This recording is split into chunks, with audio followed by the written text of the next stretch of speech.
Well, I don't know if there's anything in the video that spoke to you, or the readings, or just what you're kind of bringing to discipleship and what that means to you for this week. Well, the story she told about the man, that was pretty powerful. I think that was the best video. So Mhm. Then you ask yourself, would I do that? Did I go that far to say, wow, it is. Did they kill the others?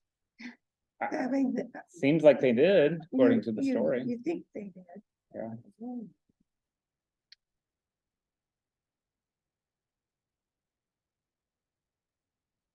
when I was reading this, what I don't wondered about the rest of you, but I grew up for 8 years. I was in Catholic school, so I did mass once a week. We did the usual confession and confirmation and Holy Communion, all of that. But as we aged, as we went through the proper age to do those things, I was very content. I felt very safe.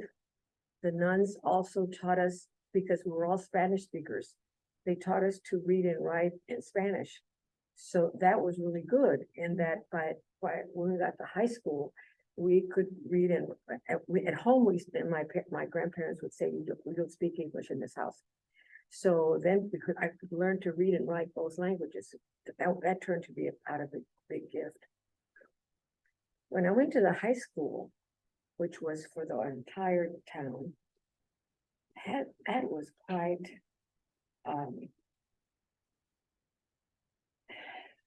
that was quite an adjustment. Really, really hard. It was not until I was a junior in high school that I felt comfortable being there. I'm not sure what this says other than not sure what it says. Why were you uncomfortable? It was, with my townspeople, but none of them had gone to the Catholic school. Oh, okay, They all went to the public school. okay. And so from kindergarten to 12th grade, they were in public school. And I went from kindergarten to 8th grade to Catholic school. And that was, it was in that little town. It's a town of about 7,000 people.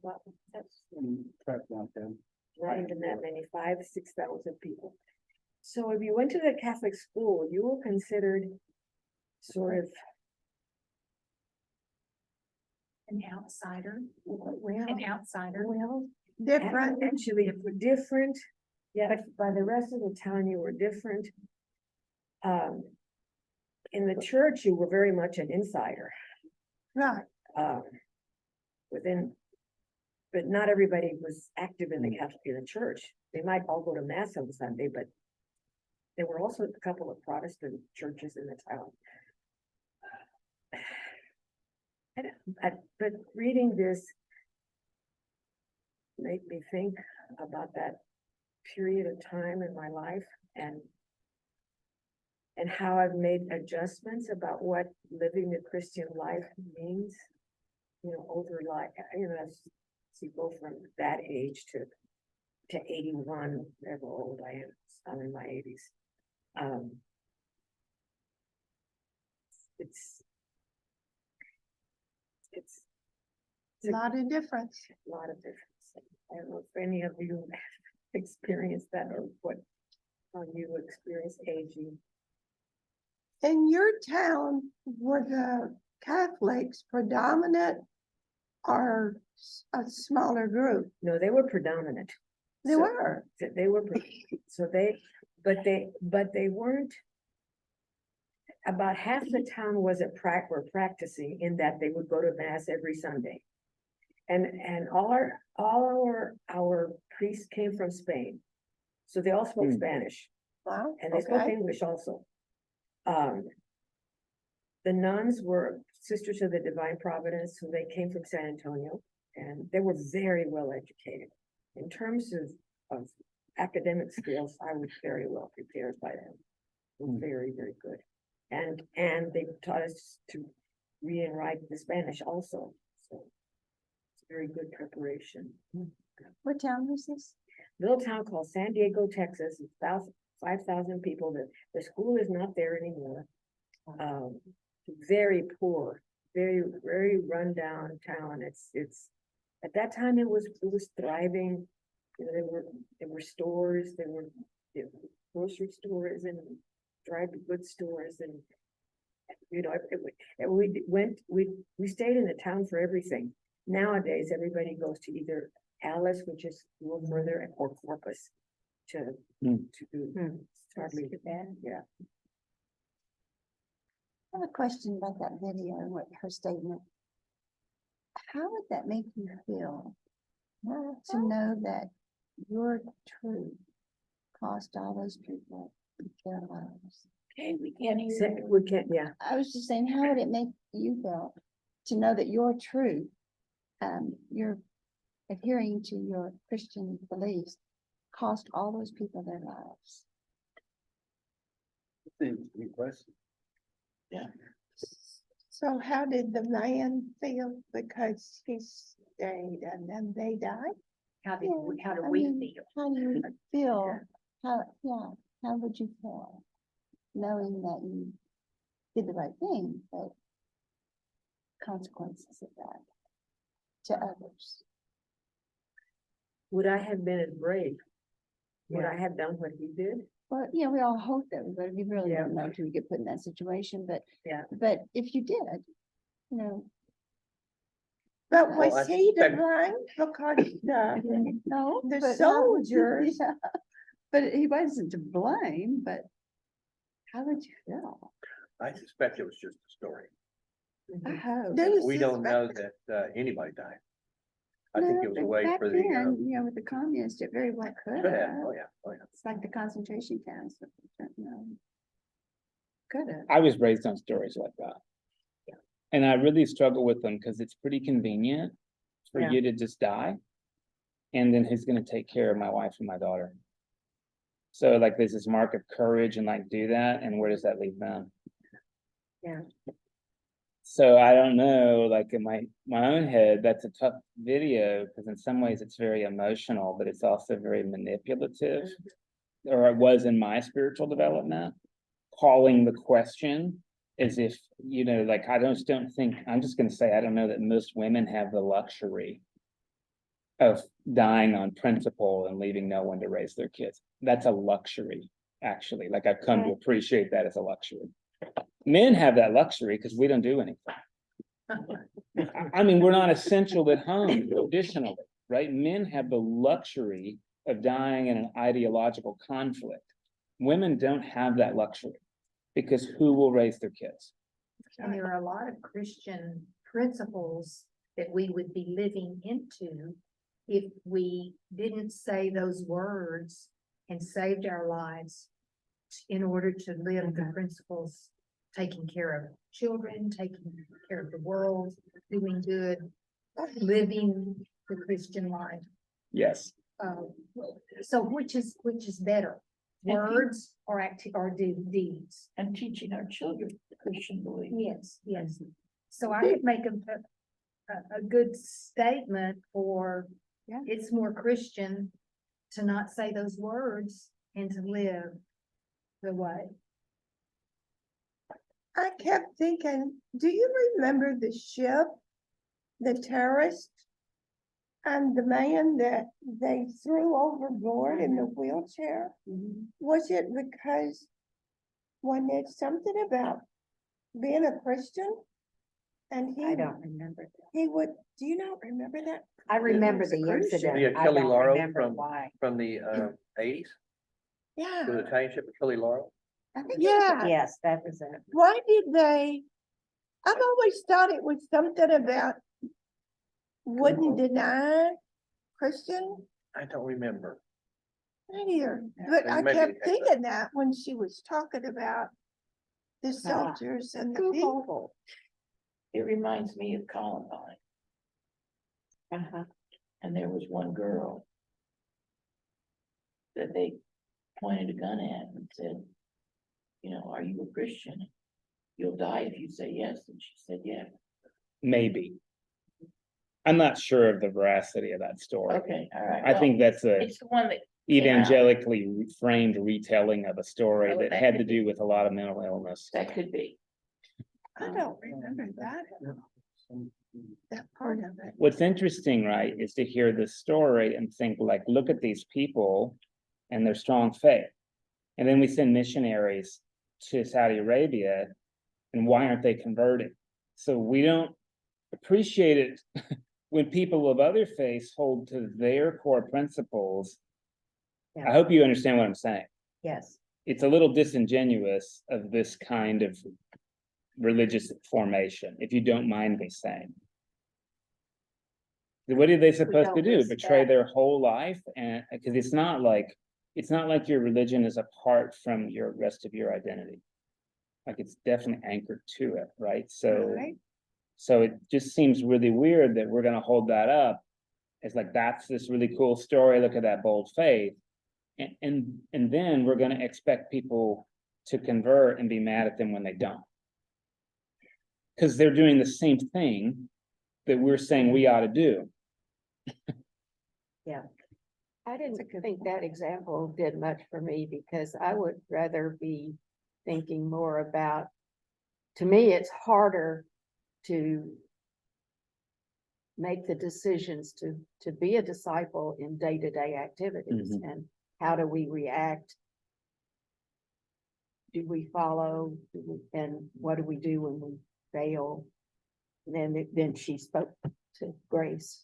So I think that was important, more important than, we're not going to be asked, most of us, to do extraordinary things. I was also thinking, what would I do if someone put a gun to my child's head and said, renounce your faith or I'll shoot your child? Now that to me is a question. I don't know. I know what I would do. Oh, yeah. Forgive me, Lord. I don't need forgiveness for that. You do. I would not need to ask forgiveness for what I was gonna do. No. That's not wrong. Like, that's the right thing to do. And we're even hardwired biologically to do that. Yes, that's what I think. But in the Bible, it says, do not deny me. Yeah, but That's again, somebody's like if right. I'm losing my child's life I know. for an ideological stance, I think I am denying God. That's what I think. Well, I would too. I wouldn't do that to my child. This is all situational ethics. It's pretty Yeah. important though. And I have to say, one of the things I'm struggling with in the video is this fundamental idea that she said at the very beginning. If Christian people aren't fundamentally different from other people, then what's the point? And that leads sadly to like a role of tribalism, in which I can understand why people do hate Christian people. Yeah. Because when you start to say we're different, how do you avoid the next step of we're better? And then Yes. but she also said, we didn't act any different than the neighbors. I'm like, well, That was her opinion. And Our in some ways, I think our video. but I'm not our thing. convinced that that's a bad thing. I think maybe the thing that's different is hopefully like we try to learn and we make apologies, right? But Right. I mean, I know people who have no religious inclination at all that if you ask me, I would tell you they're probably better people than I am. And I don't know that I necessarily find that indicting, actually. In some ways, it's a reminder, like this is supposed to be transformative. But if you don't mind me saying, one of the things that's hard about the video for me as I'm sitting here is that a lot of Christian formation aims at transcendence instead of transformation. And I think that's where we get this wrong. Transcending the world, transcending other folk, so that transcendence, right, is about rising above instead of really being anchored with where we are. Well, and I think our trips to the other religions really helped us understand that we aren't so different. You know, they have deep faith and beliefs, and they're as good, if not better people than we are. That was transforming to me. Well, to go visit those other Mm. faiths. I found the Islamic Center very interesting because there is a community of believers.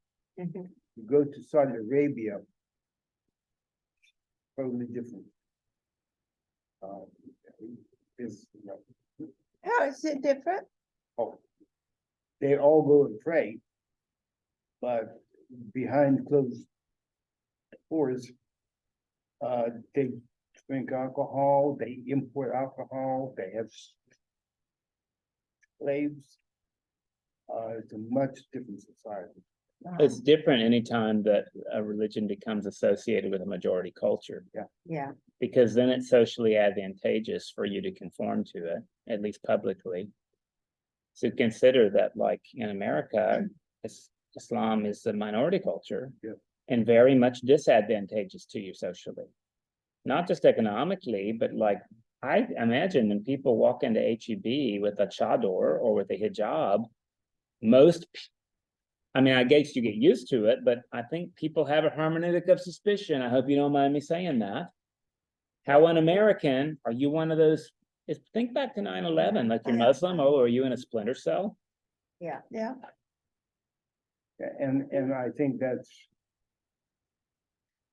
think we all have those apprehensions when we see people that believe, who are different than us in a variety of ways. Well, I mean, my own experience with Christian denominations, right, is if you don't conform to the denomination, then you don't belong anymore. Like, get out. You're too whatever. Or like, we'll pray for you. That's such a condescending Yes, thing, the yes. way I grew up. We'll pray for you. What it really means is you're an idiot. So much so, I didn't really want people praying for me. I don't, because it's so tinged in that transcendence approach. I'll pray for you that you'll get it right, like we have it right. Yeah. I prefer, instead of saying to someone, I will pray for you, I prefer saying, I will be thinking about you. Mhm.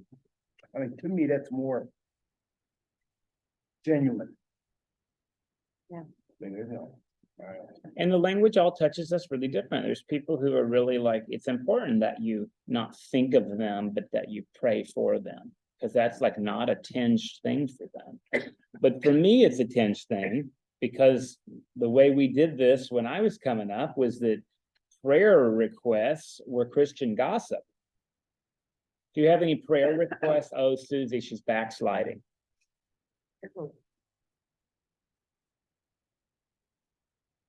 I'm hoping that wasn't your experience, but I will tell you it was mine, and it makes this frame of the video sticky for me, because that's in general the whole frame. Has anybody read this book by Reinhold Niebuhr called Christ and Culture?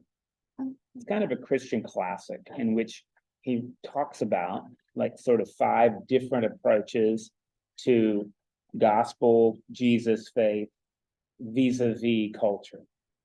So I don't want to like spoil the book. I'm not sure that it's amazing, but it's an interesting book where he talks about, hey, like, do we worship the Christ of culture?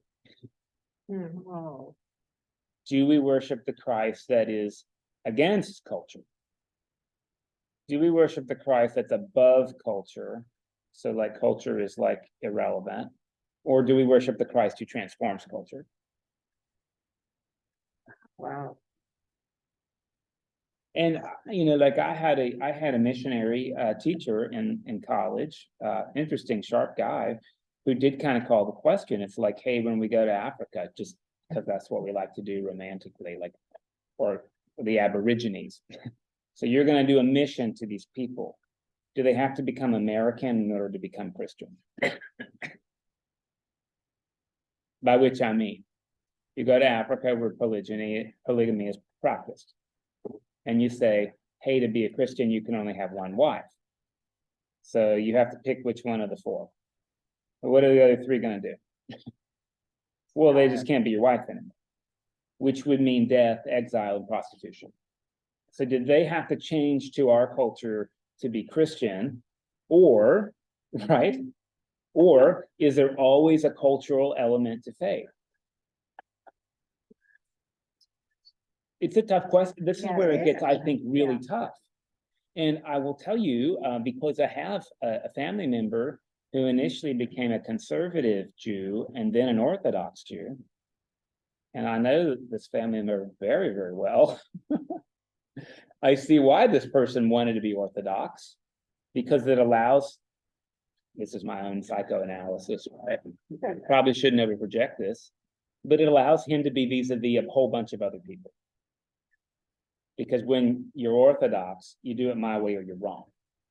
So it allows a whole lot more people to be wrong. Now, I don't think that's true of most Orthodox folks. I just know this family member because we have the same DNA. So, like this is something that's in us, and I worry about it, actually. Christ against culture? She used this phrase that I heard in youth. And again, keep in mind, I grew up Christian fundamentalist. So like, this is like, I have a lot of reaction against that because it was very hurtful and damaging. Be in the world and not of the world. And that's a phrase that has a lot of abuse around it, at least for Christian teens, my opinion. Say that again, to be. Be in the world, but not of the world. That's a scriptural quotation that usually just kind of is taken totally out of its context to say, like, yes, you have to live in the United States. You're born here, or you're born like a global citizen, but don't live in any way like conforming to societal norms. I think that was used last week too, I remember, Mhm. because that phrase always makes me tilt my head, or the phrase, the word worldly. I always thought worldly meant you're educated, you know this, but there's another definition, yes, which just means you're what's important to you is the material things in the world, and Yeah. not the spiritual. Yeah, I So I think guess that, are those related? I think they are, and I would say too, right, like again, part of like the way religious communities have taken that idea and kind of like really spiraled into it is this idea that's like classical heresy, which is that material is not good, spiritual is good, right? So Yeah. deny the body, improve the spirit. That's classical heresy, actually. That's called Manichaeanism, right? Saint Augustine was that was him, by the way, if you're wondering. He was a heretic who became normalized. This is why people flagellate themselves with whips, right? Because they're punishing their body to free their spirit. Yeah. Is that discipleship? I mean, I think, I don't know, this is maybe not what you wanted to talk about, but this video touched a lot of things for me. And you're, When the Catholic, and I'm not sure that other religions, I'm not real sure about how Lent is honored or spent, but I grew up in a Catholic church, and Lent was a time where you gave up things. Comfort. And yeah, you gave up certain comforts, and maybe maybe you got together as a family and said a rosary together every day, or you could do a variety of things, but you spend some time focusing on the life of Christ, or focusing on your religion. And I never thought of it as well, but then sometimes as pretentious, but sometimes I don't know, I'm not making any sense, but it's a confusing, mixed up sort of feeling about when you do that. And what's your purpose? What's your reason? What's your real it's well, all the answer to selfish. that is in Go ahead. his sermons of the last few weeks, Whose sermons? Mike's. Oh, Oh. yeah. I don't know if that's right. I mean, I don't know. I won't give myself that much credit, but like, it is interesting to think about. I just read somebody who was talking about how lately churches have like excoriated people for giving up chocolate for Lent, because they say like, do the deeper thing, and that like for this person, like giving up chocolate's very meaningful for them.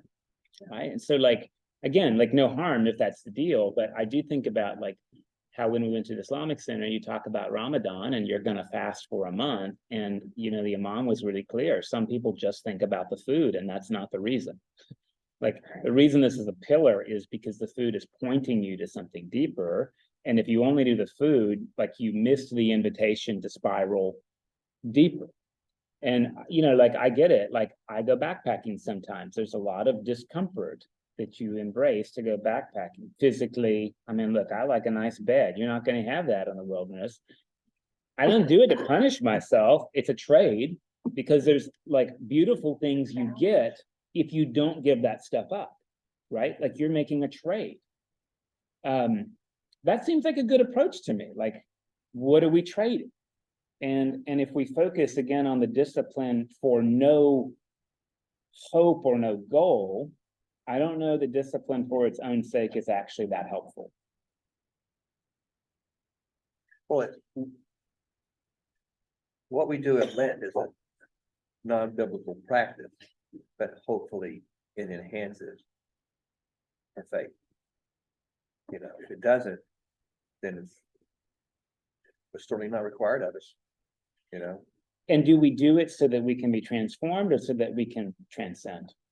And that I think is a really important question. Like, am I rising up in the heavenly hierarchy? Am I earning jewels in my crown? Am I currying favor with God? Or like, hey, I realize like there's more to life than I'm living, and I would like to do something about it. That sounds really selfish, doesn't it? But actually, in some ways, I think that's like a love of self. One of the turning points in my spiritual journey was as a youth in the Episcopal Church, always giving up something. Mhm. Always, until I heard a sermon by our new associate pastor. And he talked very frankly about not giving up, but taking on, doing for others, doing something for yourself that would make you grow, read a novel that you'd always wanted to read, but you never did. Mhm. And from then on, that was a turning point for me. Mhm. And I even explained that to my children, because I heard the sermon, they were in Sunday school class. And that's kind of been their thing too, over their lifetime. Do something that will enhance you as a person, as a Christian, and that was a big change. Yeah. My daughter was going to the Presbyterian church as a teenager, and they talked about giving something up for Lent. So she decided she would give up chocolate for Lent. Okay, and she did. She was very faithful about it. And it comes Easter, and we provide a Easter basket. She ate so much chocolate, she got physically ill. And couldn't go to school on Monday because she was so sick.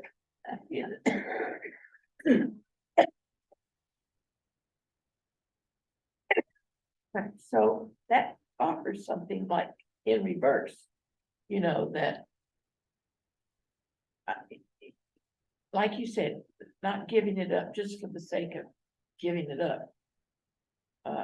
It has to mean something. And to me, I agree with Valerie that taking on something new or learning in a different way, maybe I don't listen to podcasts, but maybe listening to a podcast, so it was very transformative for her to have done that. Well, and to me, for Lent, when it became more meaningful, when I was young again, because I used to give up stuff. But then when you start to think or learn from whoever your teachers, the nuns or the priests, whoever it was, about taking on like doing a rosary once a week, or coming to mass every every morning, there was mass every day, so you could come to early mass and then go to school. That was really, what is the word? I don't want to say, well, it was a task to get up earlier, to get to go to mass, to do mass, and then go to school. Those kinds of things seem to be, and at the end, that seemed to be a better way of dealing. But it's not just about Lent. People's lives can be dealt with and developed with those kinds of goals. I mean, I think Lent is like theoretically meant to be like training camp Yes. for the rest of the year. And that's where I think it's helpful to talk about discipleship, right? Which is not the Lenten thing, it's meant to be a lifetime thing. And I wish the book had talked a little bit more about transformation versus transcendence, because I find that language really helpful. When I read the Sermon on the Mount, that's kind of what I hear is this is about transformation, not about transcendence. And I will have to say, when I read about doing things in the secret, like pray in secret, close the door, like I get that. But I also think there's something, like she said in the video, that is like really curious, and like the other side, which is like, this is really all about communities. And like what I appreciate about our Muslim brothers and sisters is that they pray shoulder to shoulder. Yeah. And you have to. There's not gaps in the pews.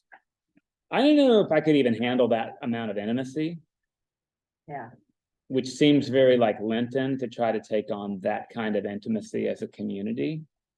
Of like physically praying next to each other repeatedly.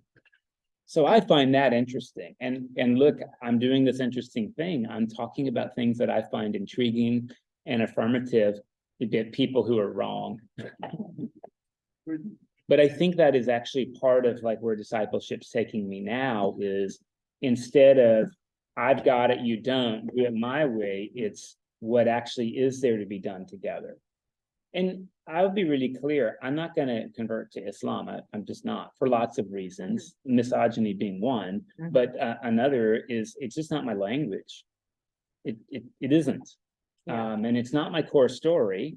And like, I actually find really great ideological and like personal resonance with the idea of God being non-transcendent, with God being immanent. Yeah. That is not an Islamic idea. It's not. So like I like the story, but for me there has to be a lot of reclaiming the story, because I look at how the story gets, at least in my own opinion, appropriated. Yeah.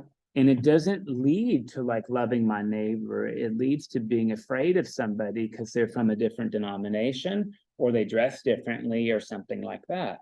And that's sort of how I know I've made God in my own image, is when God hates the same people I do.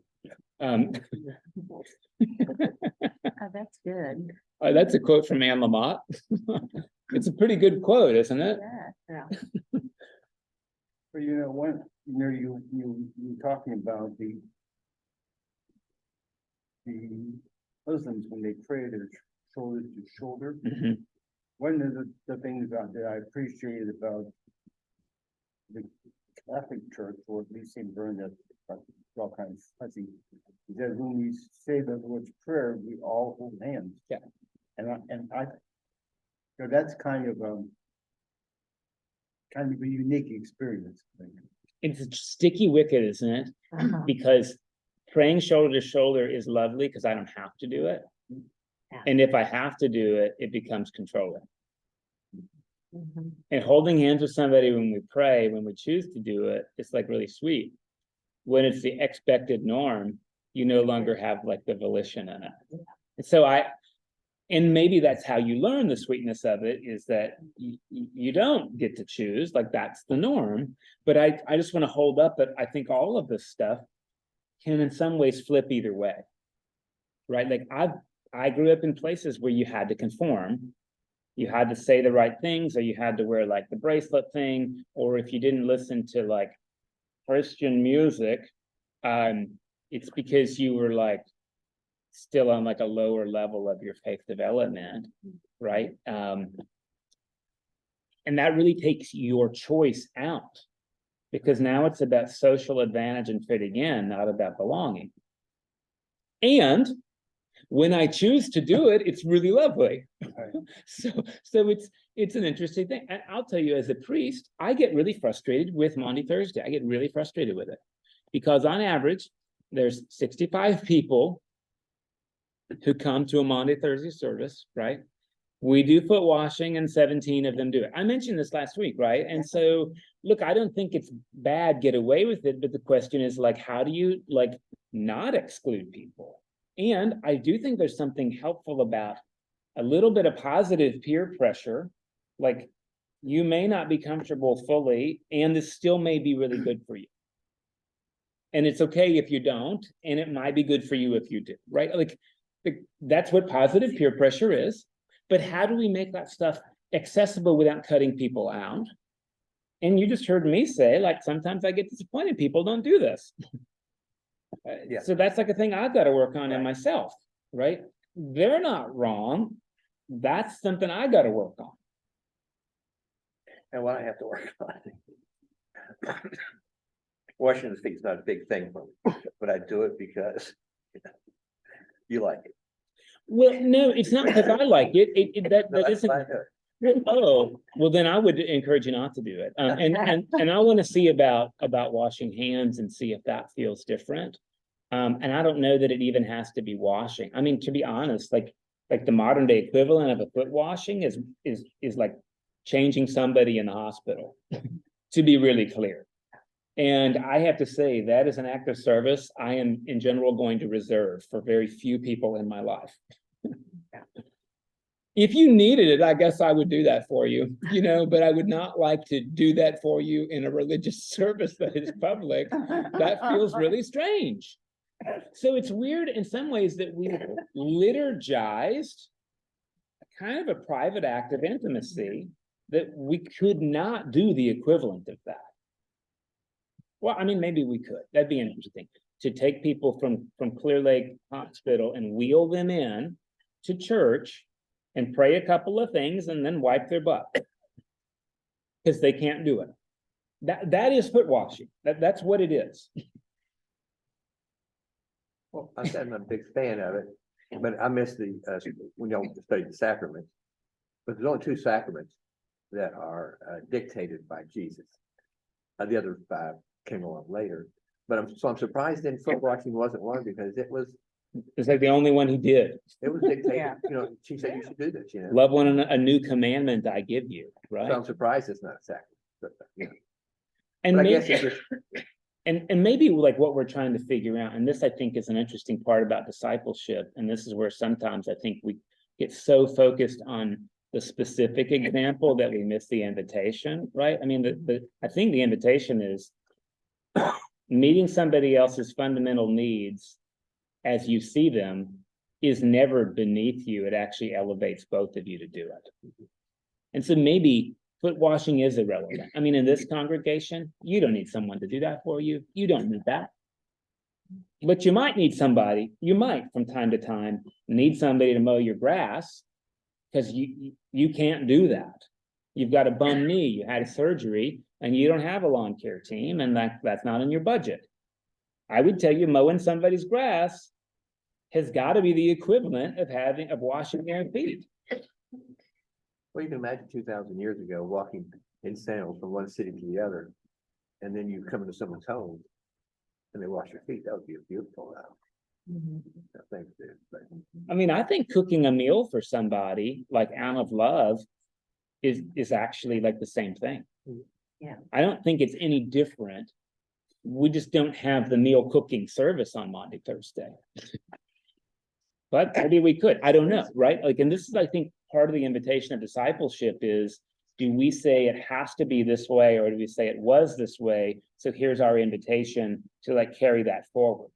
And that's where this whole bit about, is Christ against culture or transforming or above or within? That's an interesting frame for me. Is it foot washing really? I mean, is it really emphasized that much? I'm In the not- Gospel of John. That's why we actually call it Maundy Thursday, which means mandate Thursday. And it comes from that passage where Jesus washes the disciples' feet and said, a new mandate, a new Maundy I give you, love one another as I've loved you. But that isn't, he didn't say go wash their feet.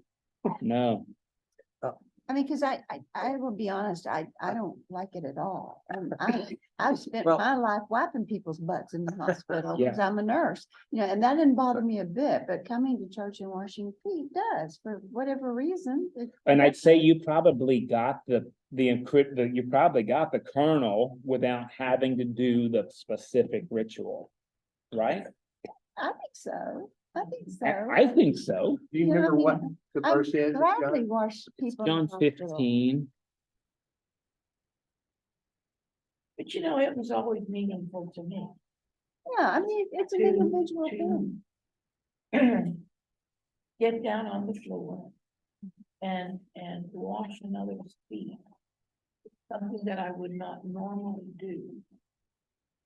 Except a family member or, you know, that kind of thing, but I'm at a stage of life where I can't get down on the floor. So I can't wash someone else's feet.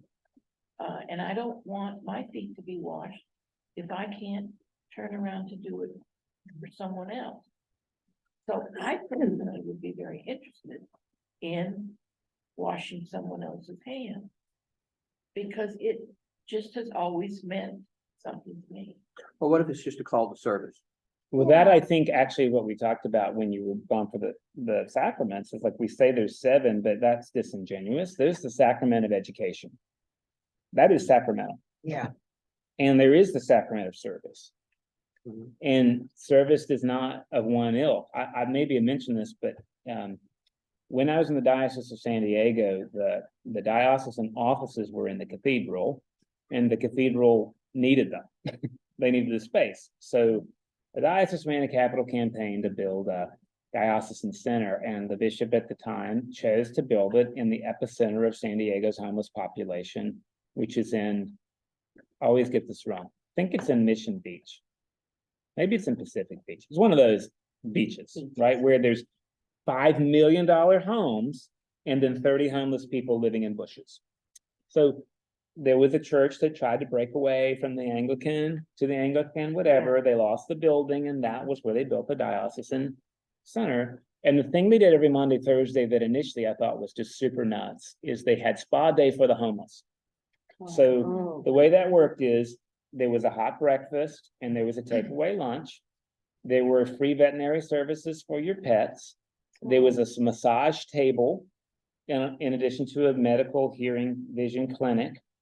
The bishops would wash your feet, homeless people, and give you a new pair of shoes, and you didn't have to have your feet washed to get the shoes. That would be bait and switching. And then the thing I did was I gave haircuts. And you've heard me speak on this probably, right? Like it really occurred to me the first time, this might be the one time in a year where somebody touches your head with the intent to like honor you and give you dignity. And I would tell you that's probably more practical and meaningful for the homeless population than having their feet washed by a bishop. I agree. You can go in the Pacific Ocean and wash your own feet. But you can't cut your own hair if you don't have scissors or a mirror or electricity to run the clippers. And sure enough, most people just wanted their hair clipped, and then I'd see them again the next year when I did it again. That's what they wanted again. And it had grown 8 inches and it was time for a haircut. So it's an interesting thing that we do institutionalize like this washing ritual when maybe that's just meant to be the gateway to a pattern of life. I don't know if that makes sense what I'm saying. And maybe one of the things we could do is say, look, how have you done the sacrament of service this year? And just say it. Or how has somebody given you the sacrament of service? And I think it's really helpful, like where I sit in life, I don't need really very much. I mean, I could even have a catastrophic financial thing and I could probably weather it, honestly, like on my own. So I didn't need stuff. But I do have people give me like what I consider to be almost sacramental gifts because they're not needed, but the dignity and love behind them is very much needed. So will I receive them sacramentally, or will I say I don't need that, and then that way belittle the gift? I don't know if that makes sense what I'm saying. Yes. And I think if we settle on one way and one thing, and look, I'm a priest and we're gonna do this on Monday, Thursday, but I'm really open to figuring out what's a living tradition, not what's peer pressure from dead people. I think sacramental service is something that I would like to see us pursue. for Monday, Thursday. And I really do. it would be actually a really interesting thing to say. Take a personal day from work. Take a personal day from work. Give one person a thing from service, one person, one thing, even if it's just a thank you note. Or it's I bought coffee for the person behind me in the line at Starbucks, and I don't need them to know who I was. And then come and like hold that up ritually. It doesn't have to be enough, because enoughness isn't like the criteria for service. Was there love and the intent of dignity? That'd be an interesting way to spend the day. I'd even much rather you did that than come to any service we had to offer, but I don't think the two have to be separate. Well, maybe I should preach on that, and we should like try to do it that way.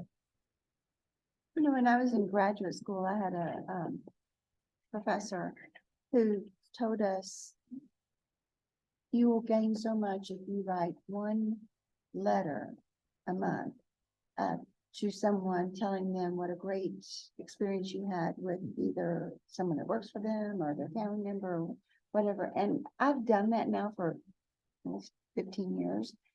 And it's just been such a blessing because, you know, sometimes I'll get letters back from those people, a lot of times from the boss themselves, you know, how wonderful that you took the time to do this. And to me, that's just something I really now, I enjoy it. It's something that brings me great joy and pleasure.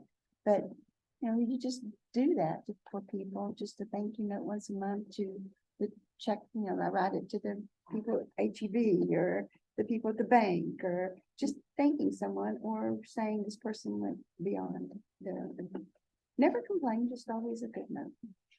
It's a beautiful people thing. don't like That those. is nice. I know, I do too. I put a stamp on it and mail it. Taking over my emails. It has, and I don't do that. I put a stamp on it and mail it. Yeah, Once a I month. do too.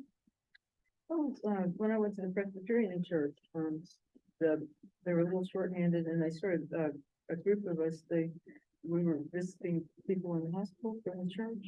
And so that they wouldn't be their long hours in the evening, and nursing home too. And you would wind up just doing little things like helping them brush them teeth, or just little things like that, that they didn't have a family there.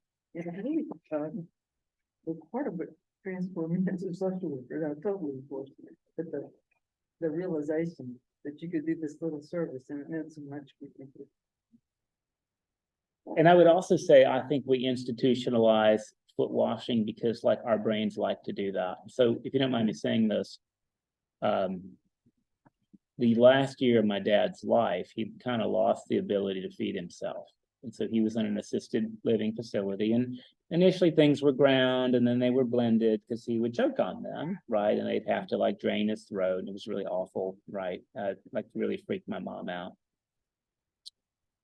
And when I would go visit and keeping my mom would go every day, twice a day, because she didn't think that the hospital staff would be as patient getting him like the food.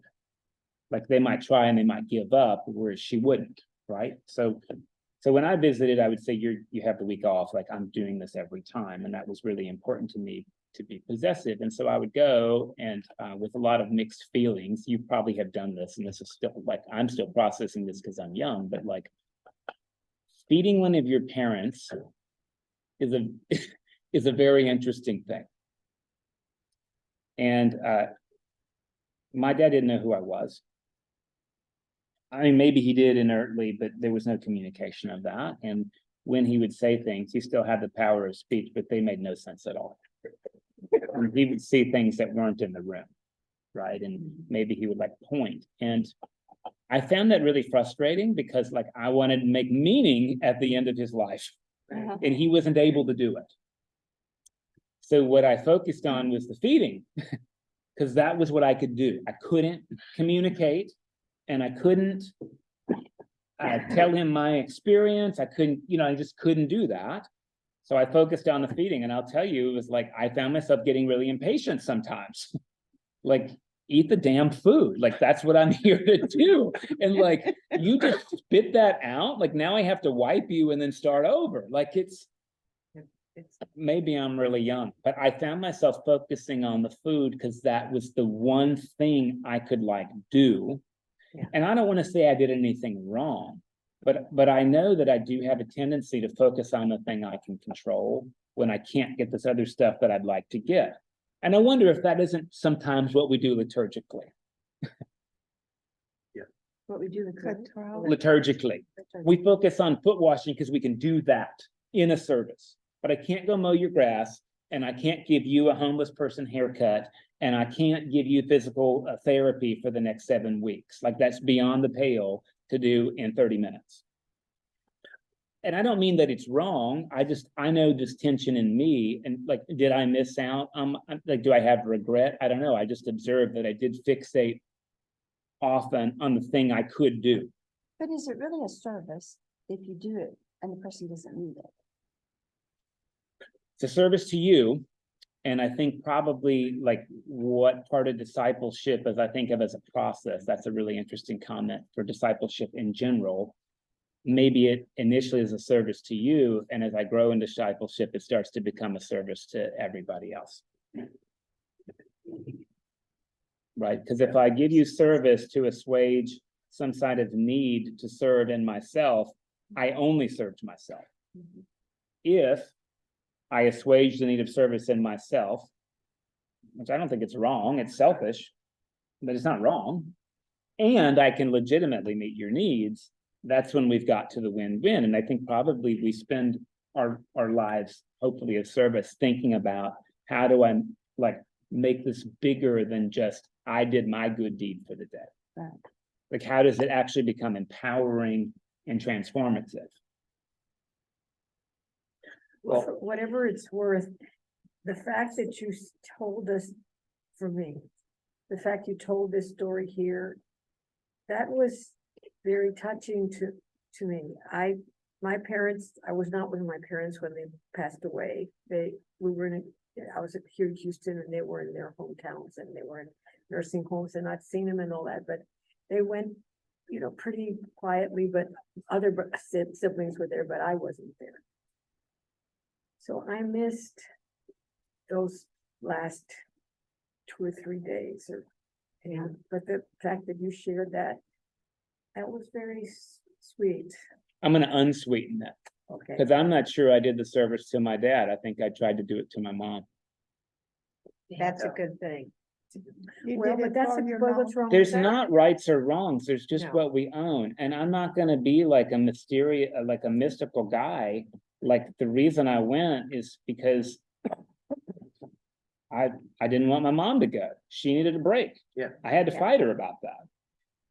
Did my dad need me to do it? To be honest with you, and maybe this sounds really callous, I mean, he was going to die anyway. The hospital staff could have met his need. She wouldn't let them do that. So the service was to her. And honestly, that's probably why I focused on the food, because I was going there for her. If I'm really honest. Yeah, well, And that's okay. There isn't anything wrong with that. No, No. I think part of discipleship is about us getting out of black and white thinking. And I am tell you, I've drawn, because I didn't grow up this way, but I heard at this, I can't remember the source. A saint is a person who is intimately aware of the selfishness of their every motive. You can't do anything that's not selfish. I find that very liberating. And to think that we do things selflessly, I think it's a lie. Yes. Right. Darlene, sorry, No, you're that's fine. this case comment of, or question, if he didn't eat, is that of service? Richard and I used to do a lot of financial counseling with just poverty level people.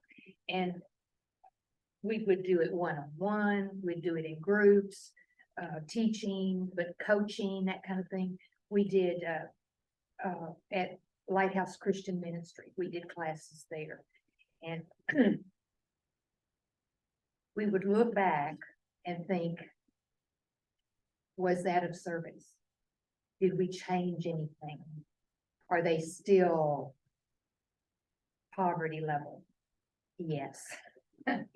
But we kept thinking, well, if just one person got something out of it that changed their lives. Maybe they got a little $100 savings and they used it for their child. I don't know. But even there was one young woman who was special needs, and we taught the class several times, and she came every time and took notes, couldn't see, she just, my heart went out to her. And I don't think I changed her life at all.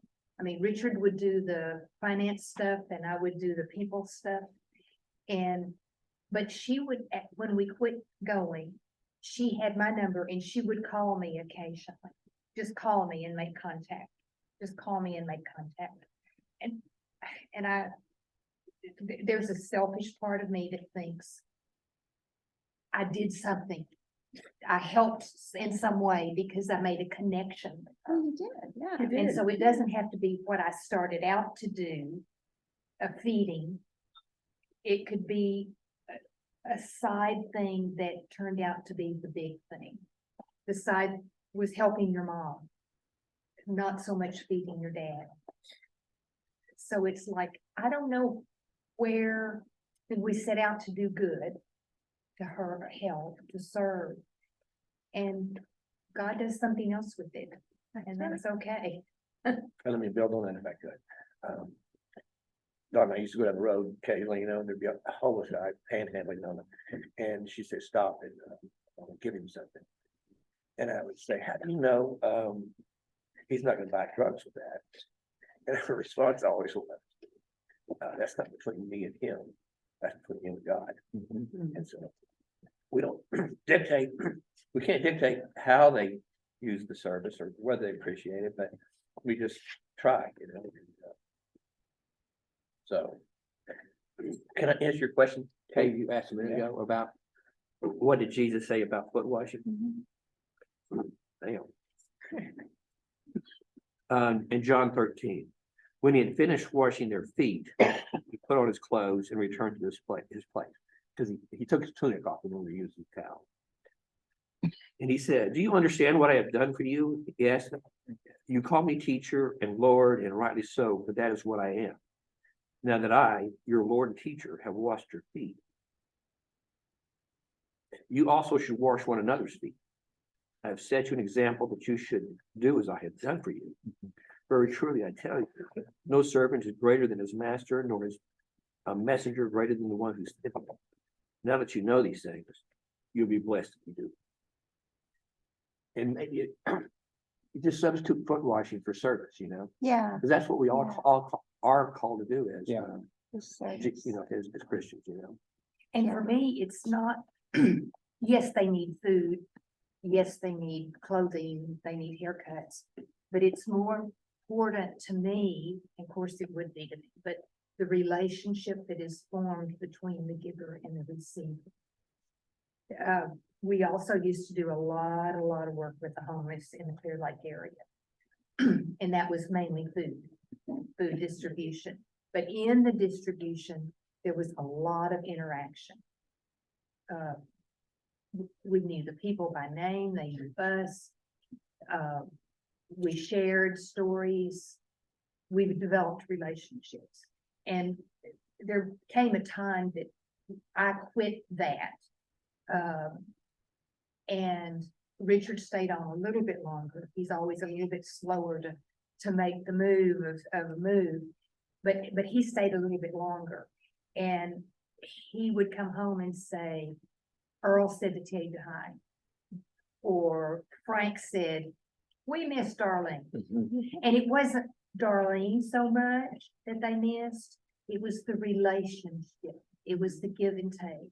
So to me, that's what service is more about than the actual food that we give or the actual thing we do.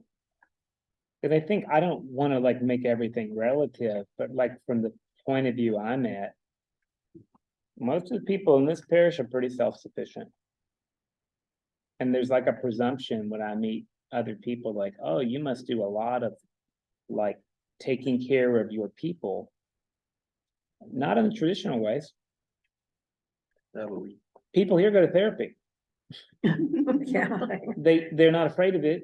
They have resources to do it. Yeah. They do that.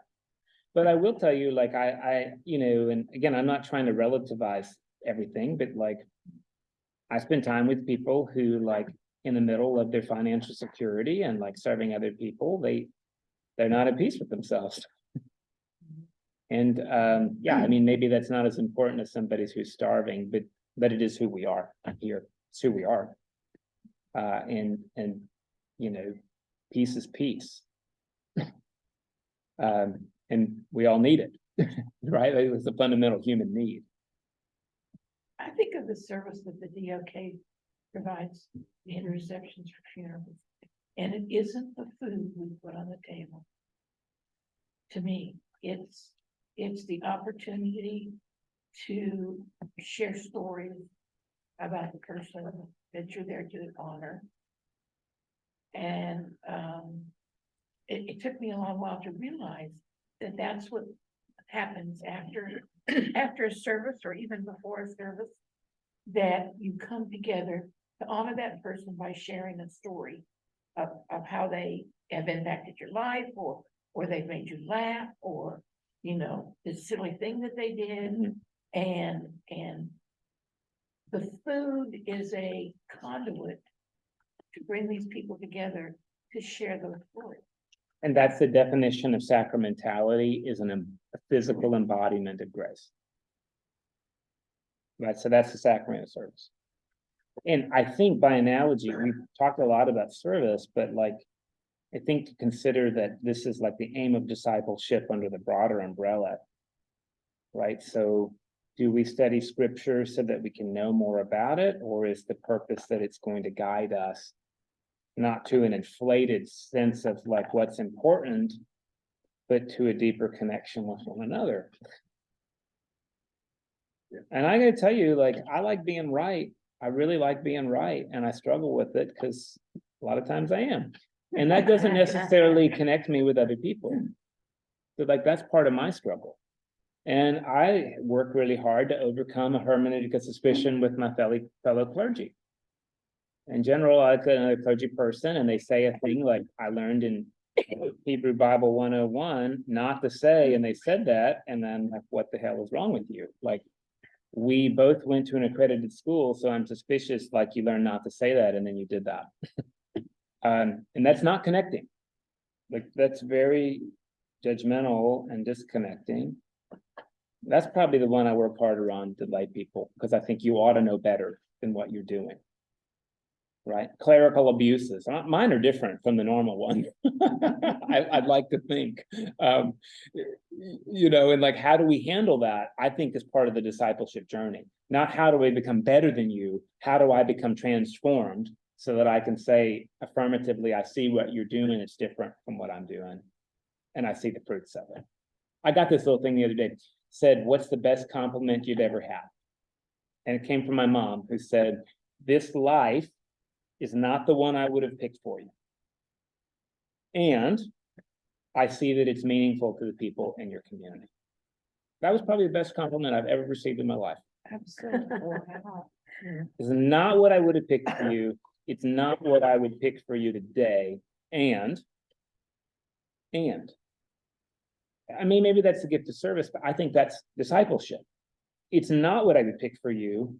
And I see that there's life in it for somebody other than yourself. Whether that's Bible study or how it is we share our money or our time or our service or our prayers, that seems to be like the deepening of discipleship to me. It says in here that a disciple also has to maintain an intentional devotional life. I'm not sure what that means. Well, I think traditionally it means like set markers of how much time you pray and how much you study the Bible. And as I get older, those don't fit me anymore. I've kind of swapped out prayer as being word-based to just awareness-based. Like, am I aware that God is present, and in what way is God present here? Yeah, it's like the church that raised me would not be real happy with that, because that's real loosey-goosey. You know, But it seems increasingly important to me that prayer is just more than anything an awareness than it is like a the recitation hopefully guides us to awareness. And at a certain point, do you even need the recitation anymore? I don't know. Hopefully you have it to fall back on when you need it, but like, surely that's the vehicle, not the destination. I'm so glad to hear you say that, because as I've aged, I do a whole lot more quiet praying or quiet, well, as a Catholic, I bless myself a lot. Just getting in the car and going somewhere, and I reach over and touch Tim and bless myself, and I'm just thinking about wherever it is we're going, that we'll be there safely, or everything is okay. And it's a very simple, very easy thing that, and then sometimes I think, well, maybe that's silly. It's not silly, No. but I'm just doing it over and over again. But every time I feel like I actually stop in my head and focus on that little tiny prayer. And I think you all do. I'm sure we all do things like that. It means so much. Sometimes we see discipleship in other people too. An example, at the food drive last week, I was walking towards the church and this man walked up to me, and I didn't know where he came from. And he said, "Do you need any help?" And they were bringing the tables out, and I said, "Well, you could help bring the tables." And then they had enough tables, and I said, "Well, looks like they've got that covered. Would you like to do something else?" And he said, "Yes." He said, my car is right over here. I'm in line for food, but it's going to be a while before my car gets around. So what can I do to help?" And he came and he handed out food. And so he performed service while he was receiving something.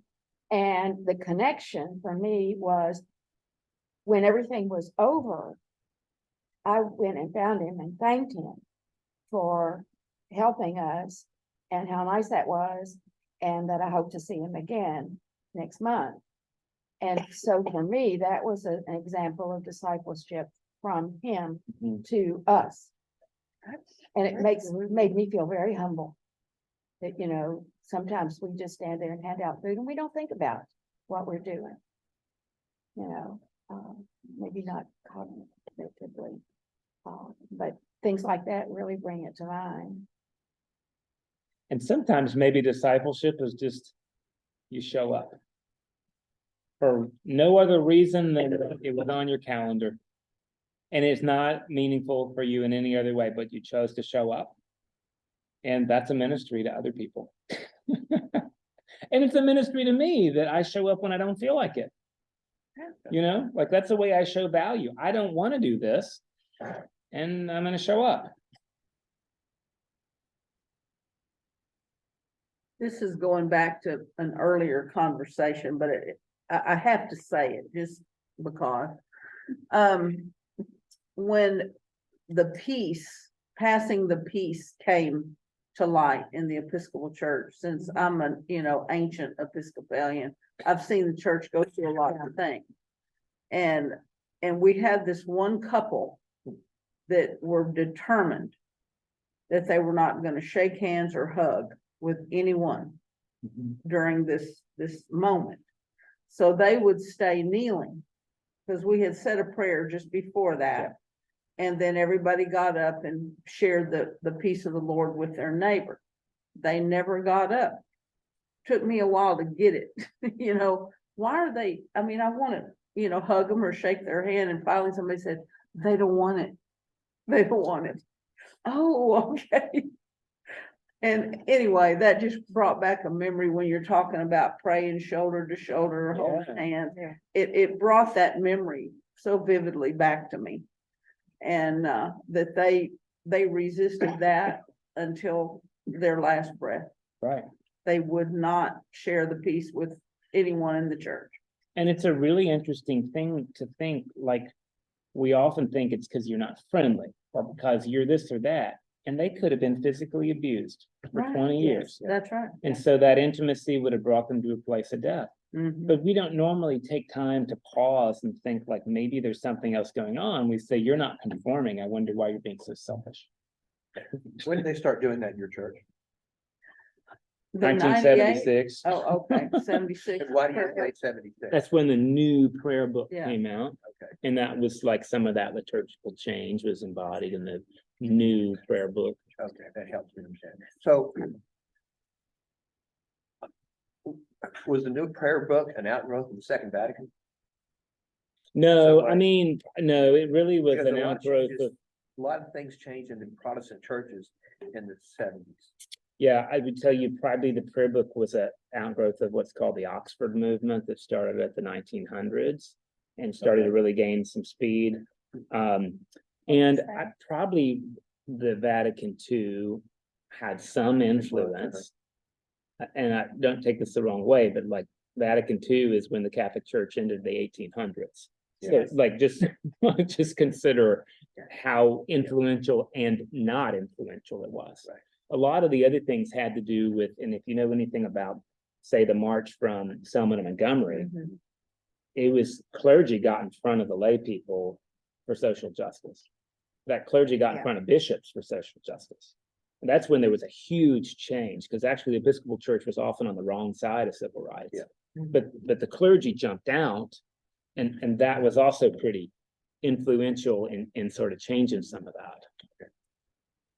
But that Oxford movement was about Yeah. ritual, practical, empowering the laity. And, you know, like the biggest change from the Oxford movement and the prayer book was that the Lord's table came off the back wall Mhm. and the priest faced the congregation instead of representing them. I Well, love, there are a lot of changes. That was a very noticeable change. But there are a lot of changes in Protestant churches that came out at that time. I always wondered what the origin was. And we started doing Eucharist every week. Prior to 76, Yes. it was probably you had morning Once a prayer Yep. yeah, 3 times a month prayer, and Eucharist yeah. once. Yeah. And that's very Oxford movement, which again, that it just church change happens really slowly. So that took like 75 years to get that institutionally changed, where now Eucharist is the expectation every week. In the Catholic Church, we still had communion at the same time, but not, as I was growing up, not everybody went to communion because they felt or we were so trained that you had to have a clean soul. You had to, you know, you had to have gone to a confession. And so if anybody thought, sitting at the pew thought, no, I've got a mortal sin, I can't go to receive the communion, you wouldn't. But then after Vatican II, all of that changed, all of that, because there was more belief or trust